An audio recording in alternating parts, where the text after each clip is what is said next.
وبركاته. الحمد لله رب العالمين. الحمد لله نحمده ونستعينه ونستهديه ونعوذ بالله من شرور أنفسنا ومن سيئات أعمالنا. من يهده الله فلا مضل له ومن يضلل فلا هادي له. وأشهد أن لا إله إلا الله وحده لا شريك له. وأشهد أن محمدًا عبده ورسوله. بلغ الرسالة وأدى الأمانة ونصح للأمة وكشف الله به الغمة.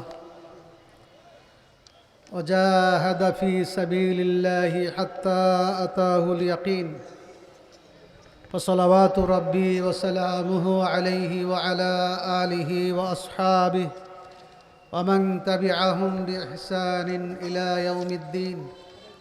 أما بعد فأعوذ بالله من الشيطان الرجيم. ومن يتق الله يجعل له مخرجا ويرزقه من حيث لا يحتسب.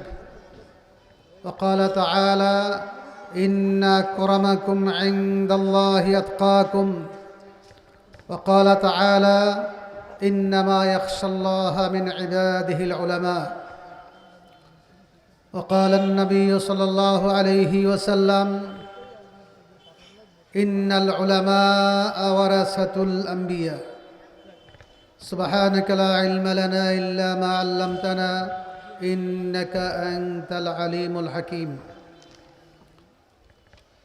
জামিয়া ইসলামিয়া মুজাফফরুল উলুম মাদ্রাসার 134তম ইসলামী মহাসম্মেলনের শ্রদ্ধাভাজন সভাপতি হযরত উলামায়ে কেরাম, সর্বস্তরের ধর্মপ্রাণ মুসলমান ভাইরা, পর্দার আড়ালের মা ও বোনেরা, আল্লাহ তাআলার অশেষ মেহেরবানিতে আজকে অনেক পুরানা ঐতিহ্যবাহী মাদ্রাসা জামিয়া ইসলামিয়া মুজাফফরুল উলুম মাদ্রাসার বার্ষিক সভাতে আমরা উপস্থিত হয়েছি। এই জন্য আল্লাহর দরবারে শুকরিয়া জানাই, বলি আলহামদুলিল্লাহ। আমরা শুধু নয়, এখানে বর্তমান বাংলাদেশের সবচেয়ে বয়োজ্যেষ্ঠ, গ্রহণযোগ্য, আল্লাহওয়ালা বুজুর্গ, আমিরে হেফাজত, কায়েদে মিল্লাত হযরতুল আল্লামা শাহ মুহিবুল্লাহ বাবুনগরী দামাত বারাকাতুহুম অংশগ্রহণ করেছেন। এই জন্য প্রথমেই আমরা সকলে, আমরা মুরাদনগরবাসী তথা কুমিল্লাবাসী সকলেই হজরতের আগমনে কৃতজ্ঞতা প্রকাশ করি, সাথে সাথে দোয়া করি আল্লাহ যেন ওনার দীর্ঘ হায়াত দান করেন। এই বাই রোডে এত দূরে আসাটা অনেক কষ্ট। আপনারা জানেন, এখানে একজন আলেম দুস্ত, আলেম প্রেমিক আছে একজন, আমাদের কাইকোবাদ, সম্মানিত কাইকোবাদ সাহেব। তিনি উলামায়ে কেরামদেরকে ভালোবাসেন, উলামায়ে কেরামও ওনাকে ভালোবাসেন। এই ভালোবাসার খাতিরে হজরতও এসেছেন, আমরাও আসছি। আমাদের কিন্তু অন্যান্য প্রোগ্রাম আগের থেকে সেট করা, তারপরেও ভালোবাসার খাতিরে আসছি। আল্লাহ রসুল বলছেন, রাজুলানি তাহাব্বা ফিল্লাহ, যে দুই ব্যক্তি পরস্পরকে ভালোবাসে আল্লাহর ওয়াস্তে, আল্লাহ রসুল বলেন এই দুই ব্যক্তিকে আল্লাহ তাআলা কিয়ামতের দিন আল্লাহর আরশের ছায়ার নিচে স্থান দিবেন। এই দিনের খাতিরে মহব্বত, এর অনেক মর্যাদা, অনেক ফজিলত।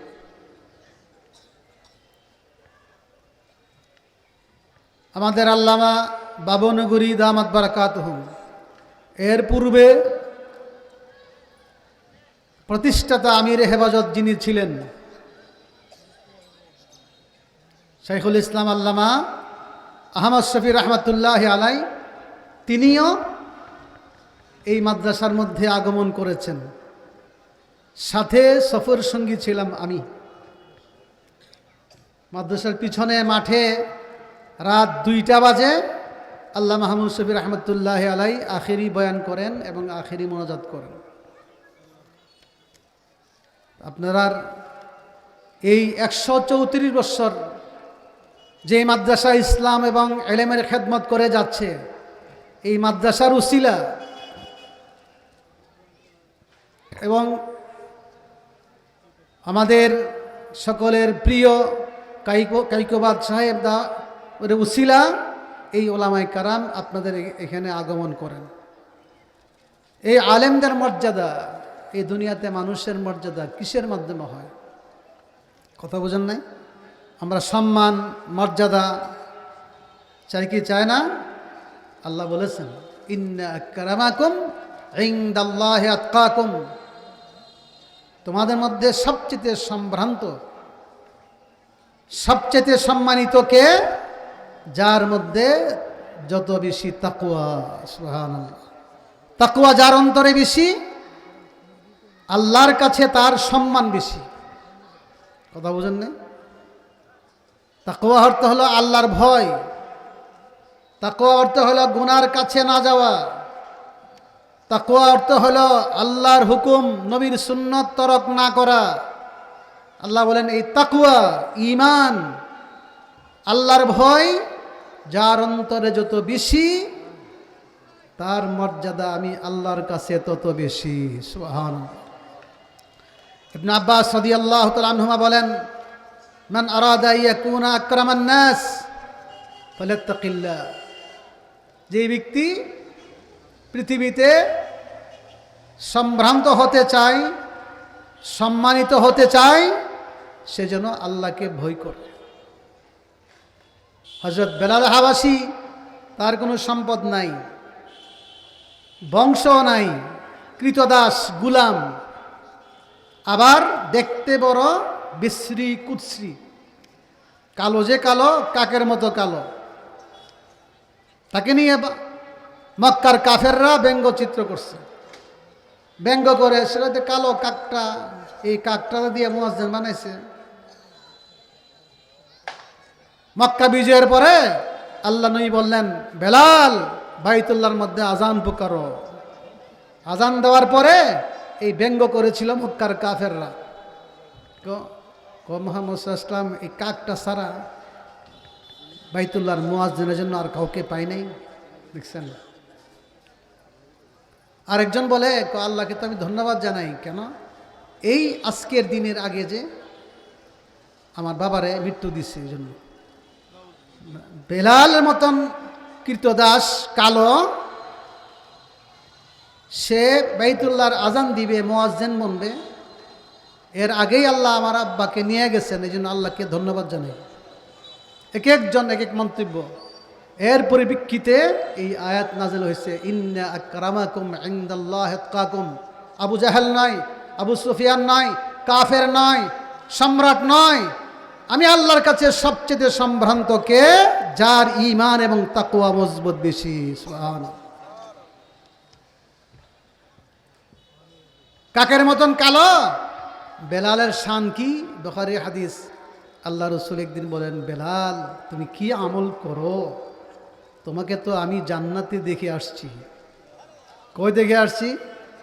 রাআইতু আও সামিতু দুফান আলাইকা ফিল জান্নাহ। এই বেলাল, জান্নাতে যাইয়া আমি দেখি তুমি আমার সামনে হাঁটতেছো। সুবহানাল্লাহ। নবীর সামনে কে? বেলাল। আর এক হাদিসে বলছে তুমি যে হাঁটতেছো, তোমার জুতার আওয়াজ আমি শুনতে পেরেছি। সুবহানাল্লাহ। এই মর্যাদা কিসের? বংশের দ্বারা, অর্থের দ্বারা, শক্তির দ্বারা? এই মর্যাদা হলো তাকওয়ার দ্বারা, ঈমানের দ্বারা। সুবহানাল্লাহ। আমরাও যদি সম্মানিত হতে চাই, আজকে আল্লামা মুহিবুল্লাহ বাবনগরী সারা পৃথিবীতে, সারা দেশের প্রত্যেক জেলাতে আগমন করার জন্য দাওয়াত আসে জান্নাতি। সবাই দেশের সমস্ত উলামায়ে কেরাম ওনাকে শ্রদ্ধা করেন, ভালোবাসেন। তৌহিদি জনতাও ভালোবাসেন। বাংলাদেশের সর্ববৃহৎ অরাজনৈতিক ইসলামী সংগঠন, আধ্যাত্মিক সংগঠন, এই সংগঠনের প্রধান ব্যক্তিত্ব আমির হেফাজত এই মর্যাদা কীভাবে পাইলেন? তাকওয়ার বিনিময়ে। বলেন কিসের বিনিময়ে? তাকওয়া বেশি, মর্যাদা বেশি। এই জন্য আমি সবাইকে অনুরোধ করব, আমি যদি দুনিয়াতে আখেরাতে মর্যাদাবান হতে চাই, সম্মানিত হতে চাই, তাহলে আমরা তাকওয়া অর্জন করব, আল্লাহ তাআলাকে প্রকাশ্যে গোপনে ভয় করব।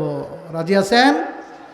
এই মুত্তাকির জামাত তৈরি করার জন্য মুজাফফরুল উলুম মাদ্রাসা, কওমি মাদ্রাসা বাংলাদেশে রয়েছে প্রায় 50,000 কওমি মাদ্রাসা। তাদের কাজ কি? মুত্তাকি আলেম তৈরি করা।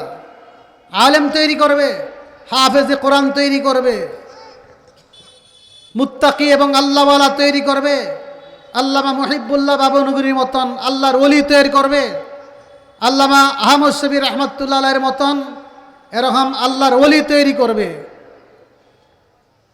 ইদাদু উলামা আমিলিন মুত্তাকিন মুত্তাবিঈন আস-সুন্নাহ।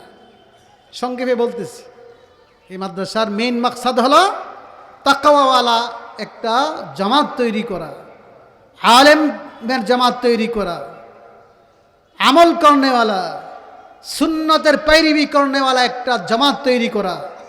এই জন্য আমাদের মাদ্রাসার মধ্যে কোনো একটা আমল সুন্নত পরিপন্থী চলে না, কোনো একটা আমল খেলাফে সুন্নত চলে না।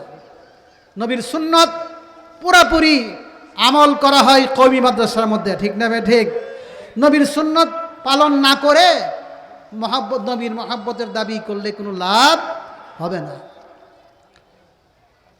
এই কওমি মাদ্রাসার ছাত্ররা রাজনীতি করে না, কিন্তু কোরআনের বিরুদ্ধে যদি কোনো আঘাত আসে, আল্লাহ এবং রসুলকে যদি কেহ এই দেশে গালি দেয়, তাদের বিরুদ্ধে আন্দোলন করা প্রত্যেক মুসলমানের ঈমানি দায়িত্ব। তখন আমাদের ছেলেরা আর ঘরে বসে থাকতে পারে না। এই জন্য আমরা বলবো পরিষ্কার, আগামীতে যারা ভোট চাইতে আসবেন বলবেন যে বাস আল্লাহ এবং রসুলকে যারা গালি দিবে তাদেরকে সর্বোচ্চ শাস্তির আইন প্রয়োগ করতে হবে। সর্বোচ্চ আইন, শাস্তির আইন, ফাঁসির আইন সংসদে পাশ করতে হবে। এতে আমরা রাজি আছি কিনা? বাস রাজনীতি করব না, কিন্তু আল্লাহকে গালি দিলে, রসুলকে গালি দিলে তার বিরুদ্ধে আন্দোলনে ঝাঁপিয়ে পড়তে হবে প্রত্যেক মুসলমানের। কি জন্য? তার বিচারের জন্য। যদি একটাকে বিচার করা হয়, ফাঁসি দেওয়া হয়, তাহলে আর কোনো কুলাঙ্গার নবীকে গালি দিতে সাহস পাবে না। সাথে করে এই দেশের শত্রু, সার্বভৌমত্বের শত্রু, রসুলের শত্রু এই দেশে কাদিয়ানি সম্প্রদায়, ঠিক না বে ঠিক? যারা কোরআন মানে না, হাদিস মানে না, কাদিয়ানিদেরকে এই দেশে সরকারিভাবে অমুসলিম ঘোষণা করতে হবে। আপনারা এতে রাজি আছেন? নবীর শানে আমরা সবাই একমত, কথা ঠিক না বে ঠিক? হেফাজতে ইসলাম নবীর শান নিয়ে ছিনিমিনি খেলতে এই দেশে কাউকে দিবে না ইনশাআল্লাহ। আপনারাও আছেন তো?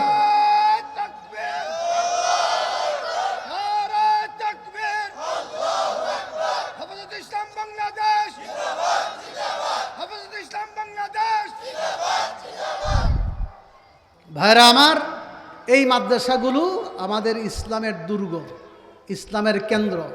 কওমি মাদ্রাসা থাকলে নাস্তিক মুরতাদ বাংলার মাটিতে মাথা ছাড়া দিতে পারবে না। আল্লাহর দুশমন, নবীর দুশমন, কোরআন নিয়ে কটূক্তি করবে যারা, এদের স্থান বাংলার মাটিতে হবে না। সম্মানিত হয় মানুষ কিসের দ্বারা বলেন তো? তাকওয়ার দ্বারা। এই জন্য আল্লাহ নবী ছিলেন আতকান নাস। এই পৃথিবীতে সবচেয়ে বেশি তাকওয়া ছিল আমাদের নবী, শেষ নবী, শ্রেষ্ঠ নবী রাহমাতুল লিল আলামিন সাল্লাল্লাহু আলাইহি ওয়াসাল্লামের। তিনি নিজেই বলেছেন, বুখারী শরীফে আছে, আনা আ'লামুকুম বিল্লাহ ওয়া আতকাকুম লিল্লাহ।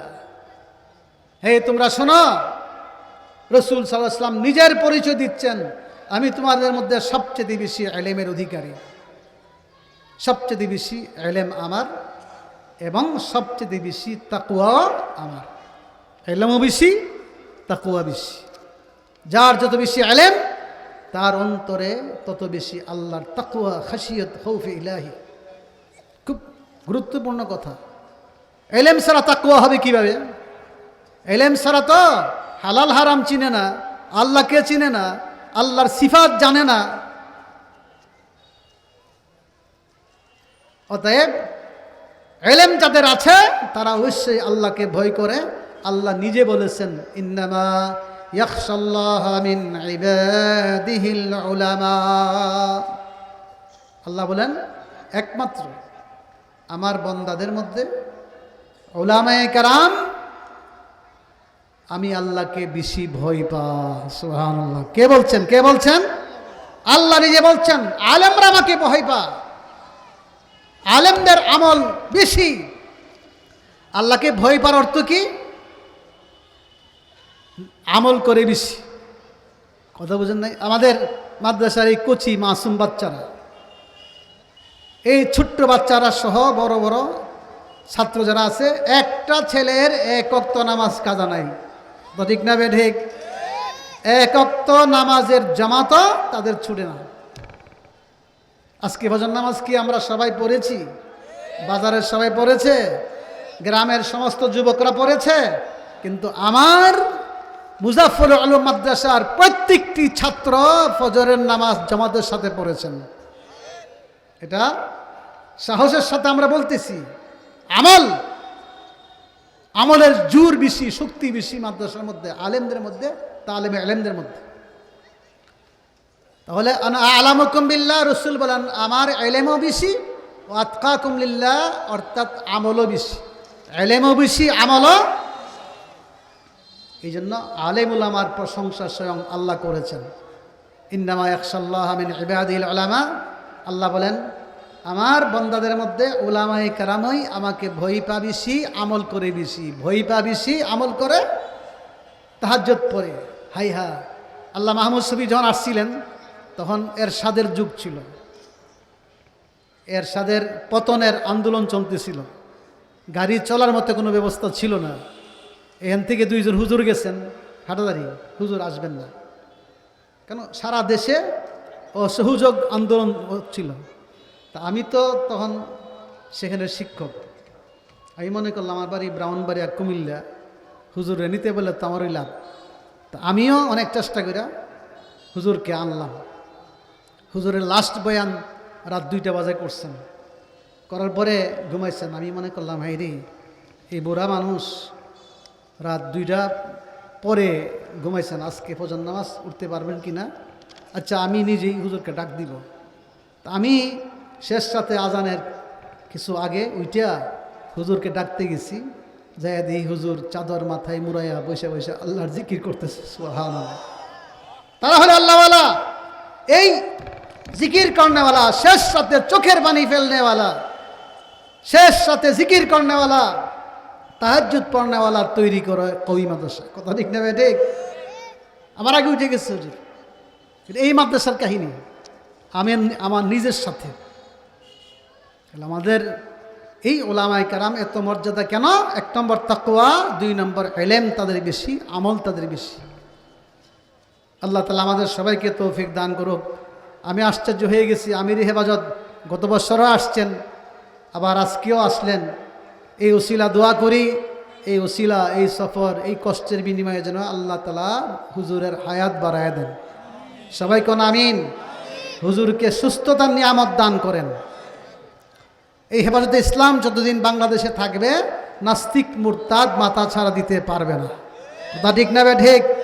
ইসলামের শত্রুতা কেউ করতে পারবে না। ইসলামের বিরুদ্ধে কোনো আইন করতে দেওয়া হবে না এই দেশের মধ্যে। একমত আছেন? আল্লাহ তাআলা আমাদের সবাইকে তৌফিক দান করুক।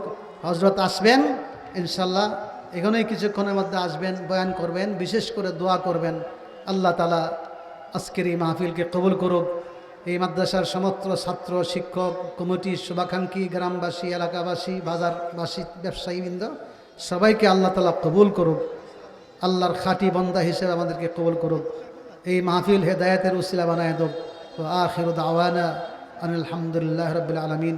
আসসালামু আলাইকুম ওয়া রাহমাতুল্লাহি ওয়া বারাকাতুহু।